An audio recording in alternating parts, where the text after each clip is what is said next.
Men's and women's basketball return home, while football rolls into the second round of the playoffs. All this and more coming up on the Penguin Rundown.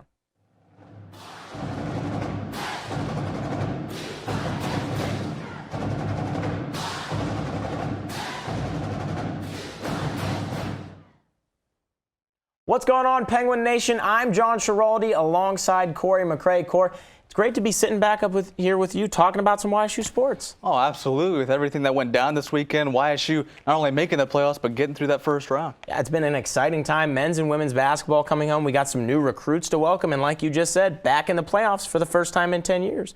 But before we get into any football coverage, let's take a look at what the women's basketball team was up to.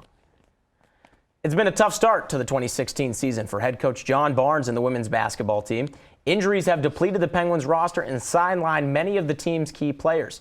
Thankfully, the team received a lift last week with a huge win over Tiffin. Mary Dunn and Jenna Hirsch were both in double figures with 11 and 10 points respectively. However, the story of the day, Sarah Cash. The junior scored a career-high 29 points with 11 in the second quarter. Cash went 13 of 17 from the field and also grabbed 6 boards in 18 minutes. This past Monday, however, YSU traveled just a shade over 2,000 miles to take on Northern Arizona. The Penguins fell 70-49 to the Lumberjacks, with Sarah Cash the lone win in double figures with 12 points. Taking a closer look at the women's upcoming schedule, nice stretch of home games for head coach Barnes and company. YSU will host St. Francis of PA this Saturday at 5:30 p.m. before welcoming Akron Tuesday evening. Then they'll make the short trip to Kent State to take on the Flashes before returning home next Saturday to host Cornell.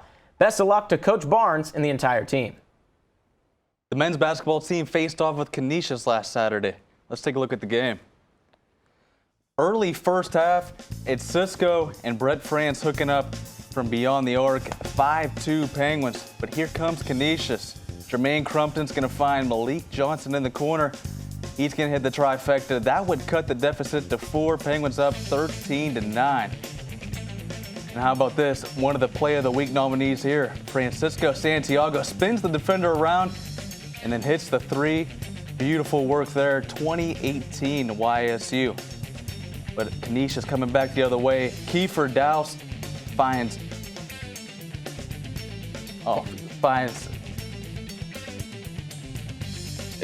Cassius Robertson for the trifecta. A little trouble finding the name there, but how about Kaufman and Cisco hooking up again from beyond the arc?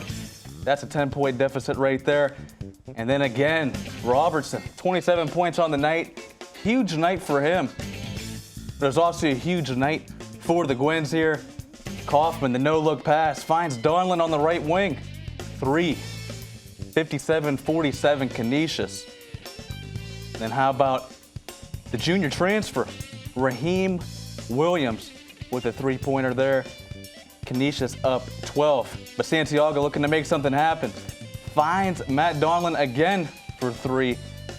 And that would be 8 points for Donlin on the night. YSU fighting a lot from behind, but showing a lot of effort here. And how about this play? In transition, Santiago to Raheem Williams for the slam. But unfortunately, it wasn't enough. Penguins fall in this one, 90-84. And looking further into this game, Cassius Robertson led all scorers with 27 points, while Kiefer Douse was also in double figures with 16. Francisco Santiago posted his first double-double of the season with a 23-point, 11-assist outing. Santiago also grabbed 5 rebounds. YSU played the first of 3 games in 7 days with this Wednesday evening when they visit Robert Morris. For news highlights of the game, visit YSUsports.com. Taking a closer look at the men's schedule. YSU will return home Saturday to host Oberlin before hitting the road Tuesday to take on Tom Izzo and the Michigan State Spartans.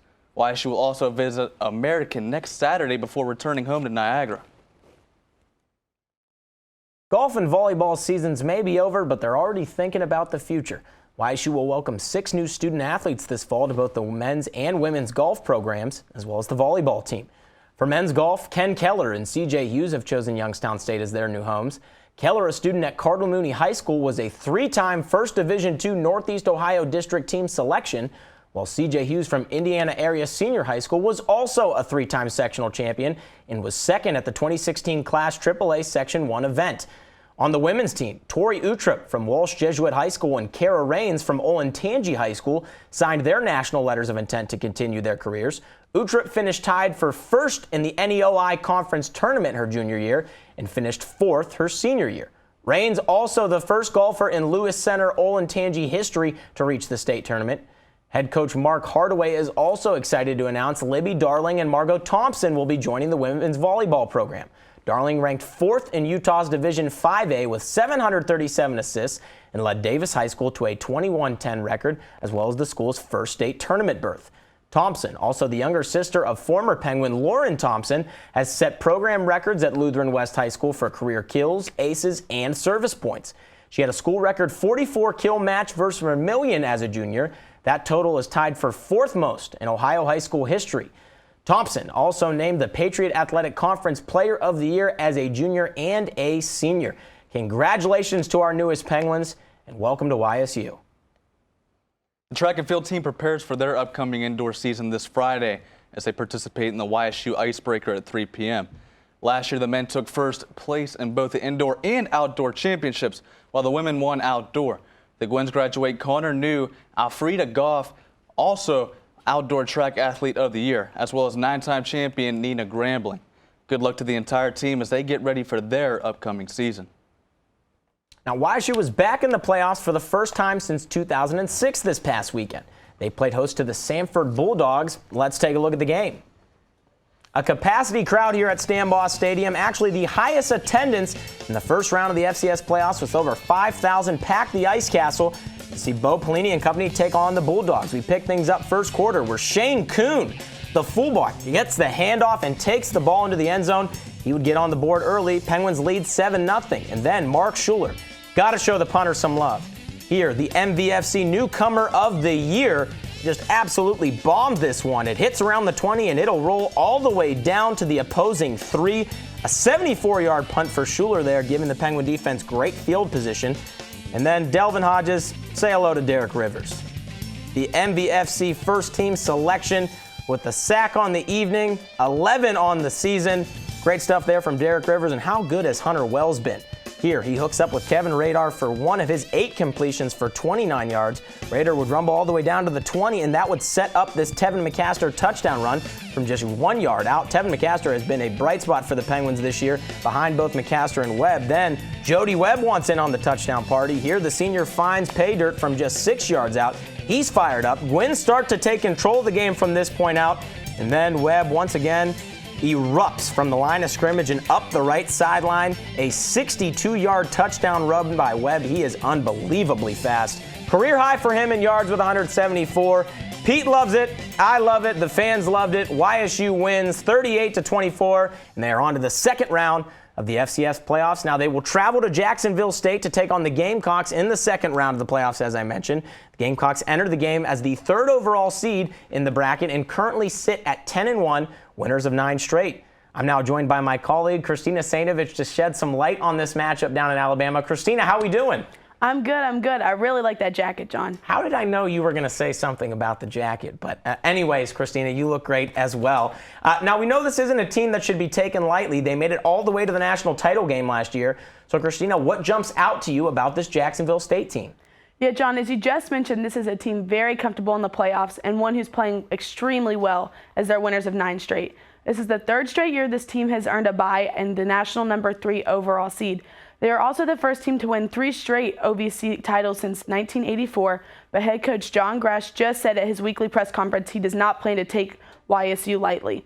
When asked about this YSU team, Grash said they are a well-coached football team coming out of a very tough conference, probably the toughest conference in the country.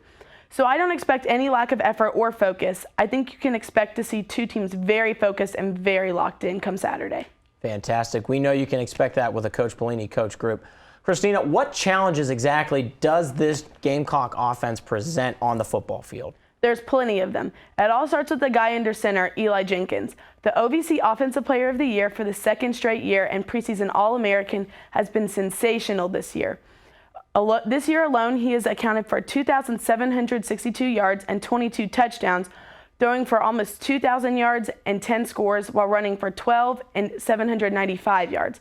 The senior has never lost a regular season game in his career, He is also Jacksonville State's career leader in total offense with 11,119 yards. Definitely someone Coach Pelini has had on the scouting report. Certainly. I know Jenkins, the first back-to-back winner of the Ohio Valley Conference Offensive Player of the Year award since Tony Romo in 2002.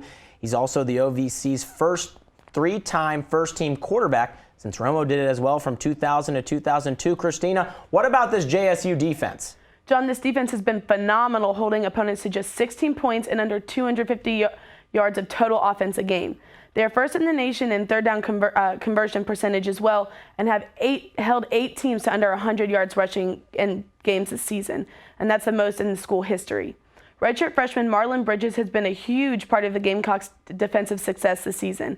The Alabama native leads the team in tackles with 79 and is tied for the FCS lead with 5 forced fumbles. Definitely someone offensive coordinator Shane Montgomery will be scheming for. Certainly a headache for Coach Monty. Now, finally, Christina, what matchup do you think ultimately decides the outcome of this ball game? John, it's definitely going to come down to the battle at the line of scrimmage. Head coach John Grass said they are a big team, and they are a big team on both lines. It's going to be a great matchup in the trenches from an offensive and defensive line perspective, and I think it's going to be a war in the trenches, and they like to play like we do, which is a physical football game. Whoever can control the tempo of the game and set the tone at the line of scrimmage will ultimately be the team who comes out on top. Fantastic. Christina, thank you so much for your time and insight. Gwynns and Gamecocks set to kick off at 2 p.m. Eastern Time, 1 p.m. Central at Burgess Snow Field. You can watch the game on ESPN3, the Watch ESPN app, and listen live on WKBN 570 AM as well as iHeartRadio. Now, my friends, it's time once again for everyone's favorite part of the show. Corey, we don't just have one this week, we have 5. It's the top 5 Penguin plays of the week on the campus of Youngstown State University. Let's take a look at the highlights. We pick things up at number 5 with some women's basketball where Melinda Triver, the West Branch grad, shoots it, but Allison Smolinski, the North Royalton grad, snags the board and dishes it to Trimmer for the floater in the middle of the key. A huge effort play here for Smolinski. She finds the teammate in the middle of the key. Trimmer really going to need to step up with the litany of injuries for this women's basketball team. Number 4, we mentioned it earlier. Francisco Santiago says, I'm going to do this one all by myself. Turns the defender around and bang, the three-pointer.